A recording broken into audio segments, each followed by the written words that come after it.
On this episode of Meet the Coach, special guest here, Coach Tony Alford. He is the running backs coach at the Ohio State University. As I said on the previous episode, I'm in the state of Ohio. I grew up an Ohio State fan, but I went to Bowling Green, and then we very much disliked you people because we were little brother. But been a fan, and shoot, you obviously coached some of the greats in the game and done some great stuff at Ohio State and your previous stops. Coach, I appreciate you jumping on with me. Thanks for having me, Brett. I appreciate it.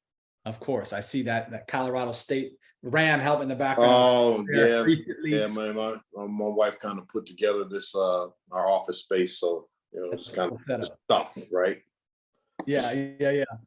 Well, I know you finished there in Fort Collins, finished high school, and then you got into coaching. Talk to me about how you got into the college level, because I know you started high school. What made you, hey, I'm going to be a coach? Is this something that just kind of fell into your lap, or had you known you were going to be a coach? No, my late father coached at Kent Roosevelt High School in northeastern Ohio, and before he went into the administrative level. So I was kind of a gym rat.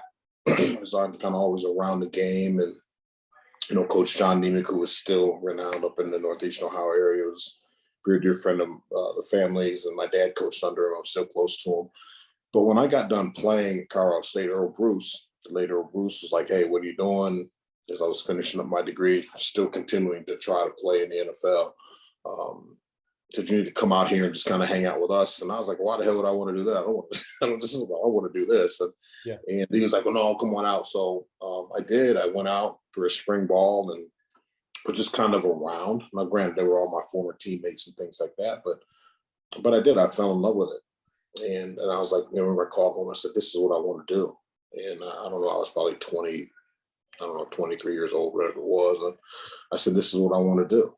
And, I went and did 2 years of high school ball, 1 year in Fort Collins while I was teaching. And then I did I had a job down in Lake Wales, Florida, Polk County, Florida, as a teacher at Lake Wales High School for a year there. And then I went to Mount Union and then just started moving, went to Kent State and Iowa State, Washington, back to Iowa State, but then Louisville, then Notre Dame, then here. So, it's been a lot of moves, as that's kind of the coaching profession is transient. But I've been very fortunate. I've befriended some great guys and people, and that helped mentor me and bring me along. And I've been around some phenomenal kids and families and players, and so I've been blessed in that regard. And so things have been well. But that's kind of the synopsis of how I kind of got into it, moved it. But it started, I was a little kid, my dad coached, and then I just kind of started moving around. Sure. And you mentioned you've been around some great mentors and you've been a great mentor. But as we talked and we had Matt Merritt on our last episode, you've been a great mentor to some of these young coaches as they came up as well. What do you think, how has your role changed? And I guess and we talked before we started recording, from a running back's perspective, you feel like you're, you didn't call it mentor, I'm calling it mentor, but to those guys, and what have you taught there, and how intentional are you? Some guys are like, "Hey, figure this shit out and do some work," right?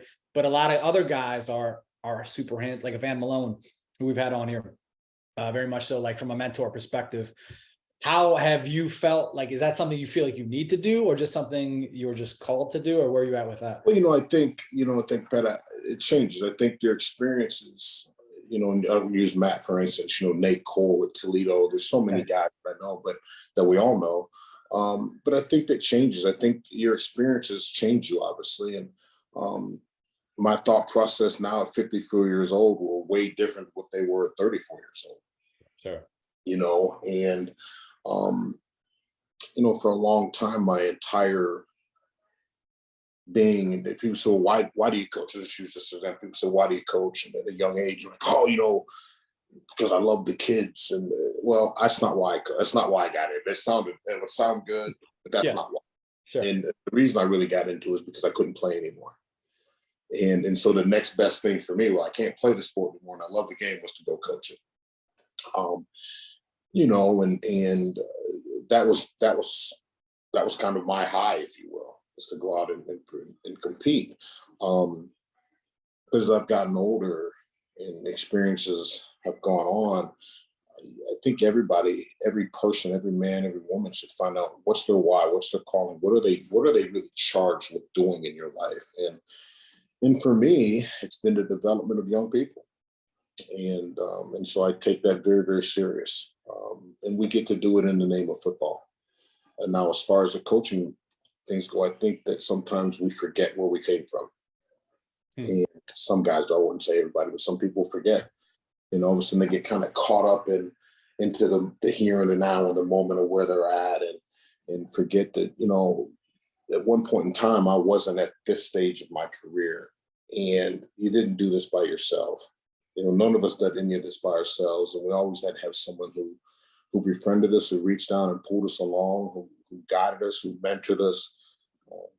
And so, if do I set out to go be anybody's mentor? No, that's not the intent. I just think there's a way you treat people. I think every step you go in the coaching profession, everywhere you go, you learn from people. And Dan McCarney was one that just the way you treat people and young coaches, old coaches, whatever it may be. And if people draw to that and feel like I can be of assistance to them, then I think I'm duty bound to do that. Now, if they don't, if they want to go another direction, that's fine too. But if I can be a beacon of hope or a resource to them, I want to be the best that I can to help them, because people help me. Sure. How do you feel like your role as an assistant head coach there is different than being the running backs coach, and how have you changed? I know for Van, for instance, it changes the perspective. He's the assistant head coach at Kansas State, and I've talked to other guys where you get this title, and sometimes it's not just a title; it's a lot more of what you're actually doing, and you see different things, and you're involved in different meetings. How has that changed, or has it not changed your perspective from a coaching lens? No, I don't think it's changed. I think the guys. Now, I've been very fortunate. The guys that I've worked for, dating back to the start of my career, they were pretty transparent and allowed me to see things from their desk, if you will. So I've been able to see a lot of that throughout my entire career. So it's not like, oh, well, you got this title, and this, all of a sudden this changed, you went over here. It's been very transparent. I've been able to see things and ask various questions throughout my career. Why'd you make this decision? And,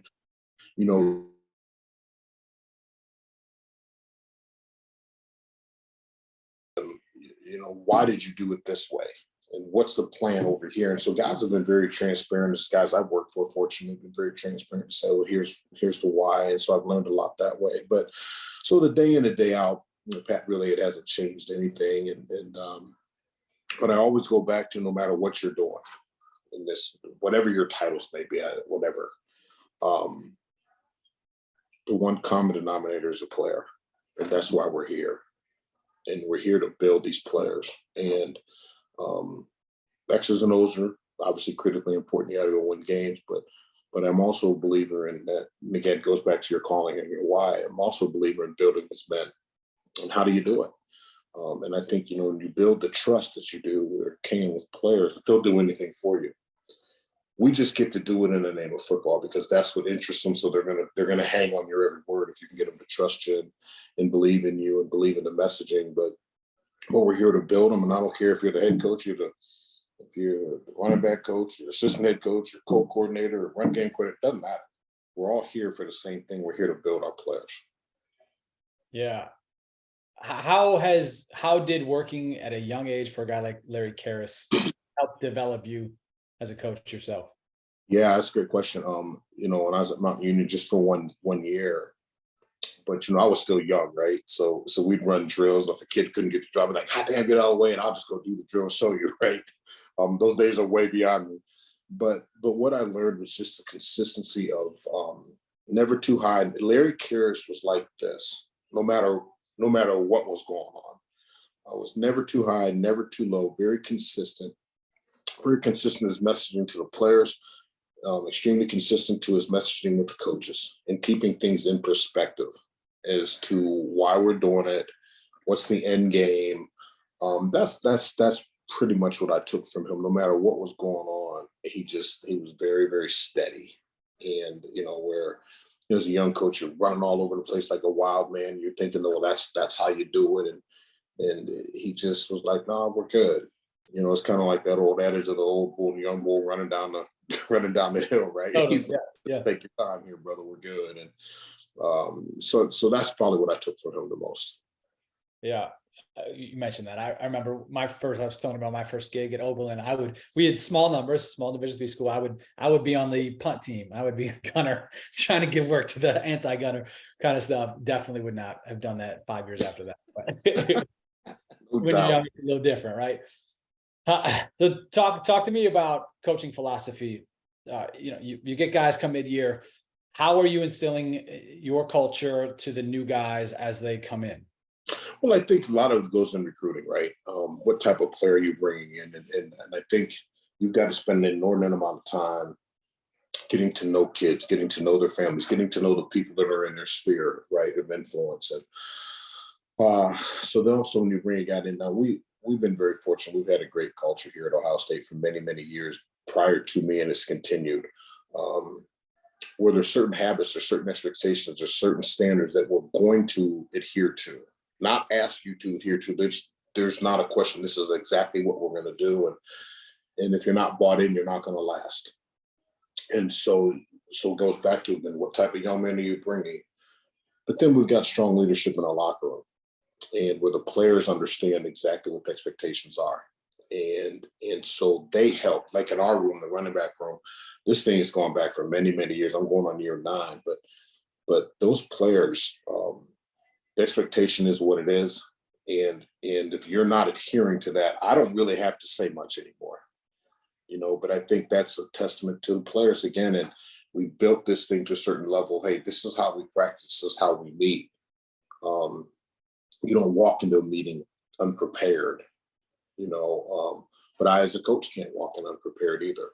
And so everybody's on the same page and on the same accord there. And but again, it's just like anything else. You bring a guy in, you say, here's the expectations, and then you hold them to that standard. But I believe, again, if you can build a relationship of trust, admiration, things of that nature, it's not going to be hard to hold them to that standard because they believe in what you're trying to instill in them. And so that's kind of how we tend to start. I don't know if that answers your question or not. Yeah, and that's why they're there, right? You said they believe in what you've created and what you've upheld, and that's why they're there, right? We talked about this a little bit at a running back roundtable with Nick Cole was on that a couple of weeks ago. Is keeping your running backs engaged. There's only one ball, and especially where you're at, you're recruiting the best of the best, right? Those guys can go elsewhere and get more touches other places, kind of thing, right? How do you keep your guys engaged in your room when you have the best of the best there? I think it starts with the ownership. I give them ownership of the room. Where all of a sudden you go back through the course of time where the old guys are teaching the young guys, right? And where Trey Henderson and Mayan Williams, they were teaching Dallin Hayden. So, let's say we're teaching a scheme. Well, I know what the scheme is because I taught them. Right. So now all of a sudden I leave room and say, hey, you're responsible. You got to teach Dallin this. And you got 2 days to get it done. And then all of a sudden you come back. So now they have an investment in Dallin, right? Where they know they need Dallin to play. As a young player, they need him. Dallin knows coming in that he needs these older guys to help him understand the college game. And so there's and so when you put the onus on the player to help one another, and that's where that term, the brotherhood, comes in. And so I put a lot of I won't say heat, but I put a lot of responsibility on our older players to help the young guys, where I can kind of sit back in the room and I just watch them teach and I watch them interact, but I allow them to take ownership in the room. And allow them to take ownership in the drills that we do. So they own the room. This is not a coach's program. This is not Tony Alford's running back room. This is the Ohio State running back room. I just happen to be the guy with the C in this on my chest saying coach. But really, this is a player-led program. And I've been fortunate. A lot of programs are very player-led. But I believe that, again, starts with the culture and the type of young people you're bringing in that are very alpha male type dudes, and they're type A personalities. They know they can't do it by themselves. And so history has shown that if you just bide your time, if that's the word we want to use, everyone's going to get theirs in the end. Now, that didn't say be patient. I'm a very impatient person by nature. I want our players to be impatient too. Don't say, well, I'm going to wait my turn to play. The hell that, damn that, you go take a job. You know, if you can go take this guy's job and he's a senior, you're a freshman, go take his job. The opportunity's going to present itself. And the older guy understands that, hey, you know, I get it. You know, you look at Trey Henderson, he played as a true freshman. J.K. Dow played as a true freshman. They took someone's job. So if someone comes and takes their job, it's not much you can say because you've been there before. You were that young guy. So they understand the workload. They understand that we're going to play the best players. But they're all going to get theirs in the end if they just buy into what we're doing. And everyone's going to get theirs at the end of the day. Sure. And we know that's tougher. I'm 40, you're a little bit older than me. It's tougher. That's the way, and I'm old, right? I mean, I'm a little bit older. Yeah, we both got about the same amount of gray in here. Mine's just a little covered. But every generation, it's the faster stuff, right? I want my instant gratification. I was the best in the state I was in, right? And now I'm a 3 at Ohio State, right? So obviously that's a tougher thing to navigate is the word I was trying to use there as we continue to grow. But I love what you said about creating ownership. I do think ownership creates investment. A lot of times in the real world, it's investment, then you get the ownership. You pay the money, and then you get the ownership. You get not in this world, right? Yeah, not in this world, and that's the great word, investment. You know, they do, and you know, one of the things I talk about our players all the time. I talk about recruit. I talk about it with my own 3 sons of, you know, want everyone to invest in you. Well, I want Pat to invest in Tony. Well, I must invest in me way before you can invest in me. And so if you want the team to invest in you, you must first invest in the team. And that's that ownership. You got to invest in the room. You got to own the room, because we're a reflection of one another. And, you know, the expectation of Ohio State is to be the best. And so how do you do that? Then you bring in players that are built that way, that they have the mental wherewithal and makeup. That's how I'm built. And whatever that takes to put people around me that are built like me, like-minded people, then you invest in one another. And it's worked for us. It's worked for us so far. Sure. It definitely has worked for you guys very well. From a running back coach standpoint, what do you see that you think a lot of guys are missing, or things that you think other guys should be focusing on that you see, or maybe even, you know, young coach Tony Alford did that you're like, man, I wish I wouldn't have done that 10 years ago, 20 years ago? Yeah, I think, you know, the attention and the laser focus and attention to the details. The fundamental details are so critically important of, you know, your hand placement, just, you know, where you're, you know, I want your toe pointed down the field, not 6 inches to the right, or whatever it may be. And I just, the attention to detail.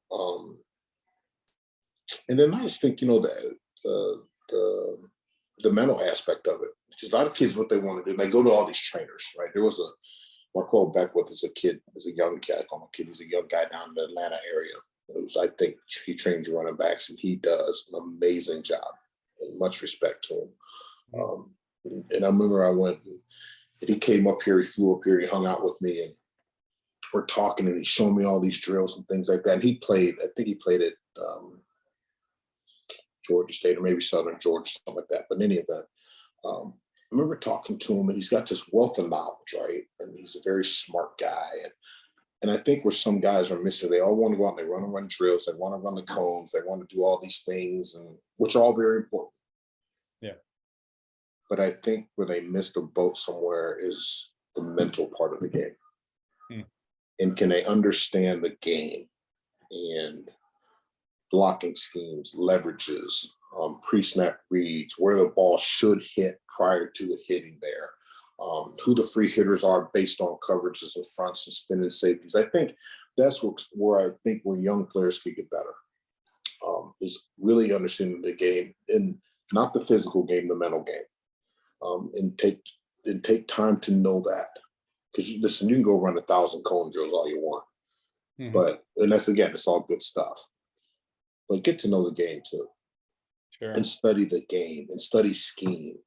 Sit down with your offensive line coaches, high school kids, and talk about where's everybody going. Can you get up on a board and draw plays and say, okay, this is what this scheme is? Now, I don't mean you don't have to know wholesale what all the receivers are. I'm not saying that, but I'm just talking in the general sense in the box in the run game. Let's say protection schemes. Where do we go? Why are we doing this? I think that's if I had it to do over again, if I took myself back as a player and took myself back 25 years or 20 years ago, I would have invested more time in teaching those things. We've talked about Matt a couple of times here, Matt Merritt. I don't know if he got this from you, but he talked a little bit about the same thing. Is like, a lot of guys will have like the dumb running back thing, which is old and antiquated and not a thing, right? There's what you would call smart players and maybe not as smart players at every position, right? Right. But he said, I want to teach my guys, I want them to understand what the defensive front doing, because that might help them know where it's going to cut up or where their gap's going to be, right? And like, you're not going to know every single thing that's happening, but if this helps you in that amount of time, helps you get that much quicker to hit it or know where it's going to hit, it's going to be much more effective for you, the player. That's right. And that's kind of, how I teach and how we teach, I should say.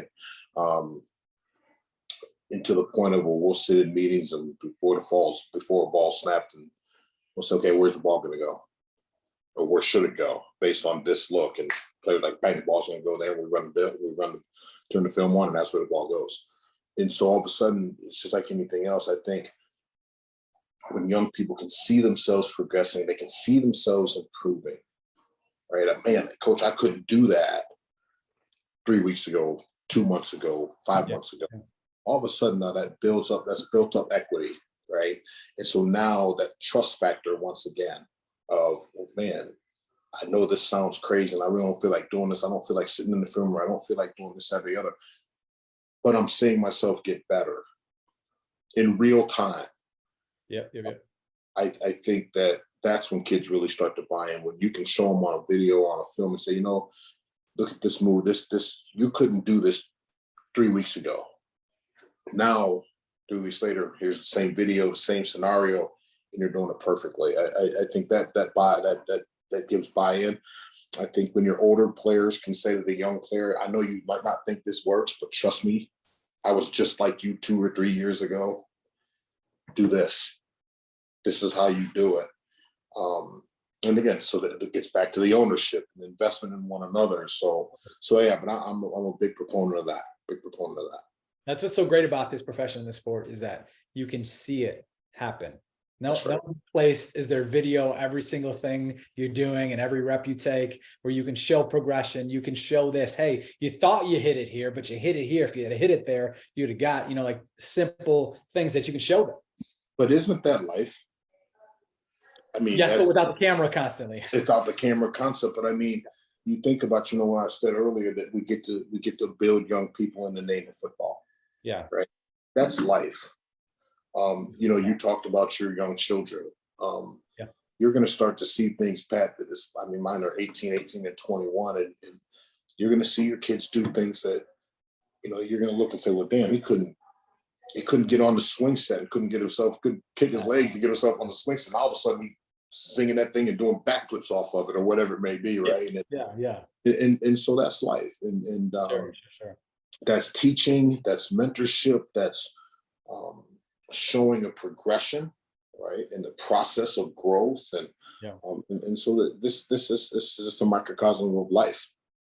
Sure, that's fair. And fortunately for you, you get to show them on tape, and it's the improvement. That's right. Sometimes, unfortunately for me, I see it, and I'm like, oh, my baby's running now. She's saying it. Where is time going? But all great in the same sense. It is crazy how fast things happen at this age, 2 and 3. But well, you see, it's so fast. But you talk about, take it back to the football term. It's so fast to me. Listen, I'll talk about Dallin Hayden. Yeah, the progress that Dallin made from June when he got here to January or December 31st was a totally different player. Now, and what he is now compared to what he was then is even more so. And a lot of it had to do with his mindset. Hmm. And I think if you were to ask him, if you ever saw him, he never thought he was going to play as a freshman Huh, okay. because he had all these guys stacked up in front of him. Yeah. Yeah. And then all of a sudden, bing, bing, bing, bing, they all get hurt. And all of a sudden you look down at the table and say, all right, you're up. And his eyes like deer in the headlight, right? But were you preparing yourself for this moment? And he wasn't. And so it took us a few more weeks to kind of get him really grounded and acting, okay, here's what we got to go do. And so I think that's a testament again that, you talk about the Ohio State room and there's so many guys and you're always the best, and there's a bunch of players. Yeah. But it can happen just that fast. And they're going to tap you on the shoulder and say, okay, here you go. And the answer is not, well, I didn't run that play in practice. The answer is not, well, I really wasn't ready for that. That's not the answer. The answer to the question and the answer to the test is, I got it. And it's this. And here's how you go perform. And so it goes back to just always preparing and getting them ready and showing them, okay, here's where you're at. Here's the next phase. One time maybe, you look at his feet, maybe your feet are too wide in pass pro. Now, this is why you couldn't move laterally. Okay, now I got your feet tighter. Okay, you can see it now. Oh, yeah, I can see that, coach. And so it goes to your point of, that video footage is really, really beneficial to help assist them in the growth. Yeah, especially the running back position too. When you talk about like next step is like, it's a position where rarely do you have a guy go through the whole season as a starter, like just one guy, and you're never going to play every snap as a running back anyway. So you're rotating a handful of guys everywhere in the country anyway. And you may not think you're going to be that next guy up. And then, like you said, this happens, that happens, this happens, and shit, you are that guy. You better be ready. Right. That's right. That's right. That's exactly it. And unfortunately, that's where we're at. But on the other, you can say unfortunately, but on the fortunate side, here we come back a year later and everybody's back. Yeah. And everybody's got this immense experience, immense, what we all believe they each have immense value to our program and our offense and our team.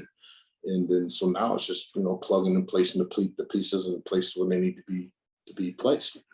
Sure. Is there anything specifically this offseason you've been working on, whether it's for you, like personally as a coach, like evaluation, like I need to get better at this, or for your players, you saw something on tape last year or in spring, like this is a focus for us? Obviously, I'm not talking about I think, one of the things, I try to listen to the player, and I ask about that, what else do you need? And so that's been good.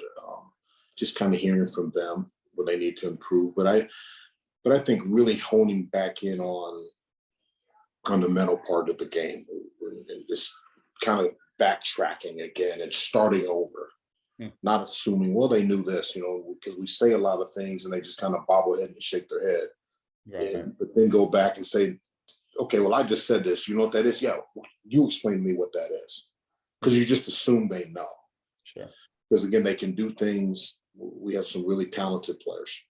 And so they can do some things that you look and say, man, he got it. Well, yeah, he's got it just because he's athletically gifted, right? Doesn't mean he really knows it. Doesn't mean he really understands it. And so I think we've done a good job of going back and saying, okay, let's reteach everything. I mean, from A to Z, reteach everything. Just as if you were to come in as an infant, right? We're reteaching you how to walk. And so we've done that, and that's been really good for me. It's been very, very beneficial for me as a coach because I haven't done that in a while. And I think that I talked about that self-evaluation. We had to go back and say, where can we, not only where we can get better, but we've got to humble ourselves to then accept that and say, all right, I can do better here for our players. Because again, it comes back to the player. And how are you serving your players? This is a customer service business, right? How are you serving your players?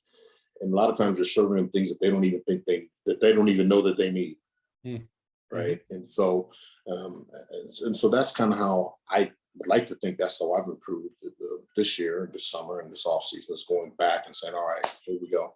Let's reteach it. Let's start over again. Because the offense is the offense, right? We're going to run what we run. And so how do we go back, and now that Dallin's another year further into it, Trey and Mayan are going into year 3 and 4. Okay, what else can we teach you about this that you didn't know before? So let's go reteach it and start from A to Z and the details of it all. If that makes sense. Totally does. Totally does. Last one. I'll get you out on this. I always like to end with this one. Best advice you've gotten as a coach. Best advice that I have is for a young coach, or really any coach. A couple things. I would say, be where you're at.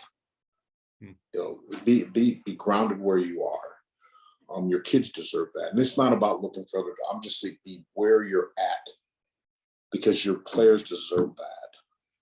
Just as you want people to be fully grounded and intentional for you, your players need and deserve, we as coaches, me as men, to be very intentional towards them.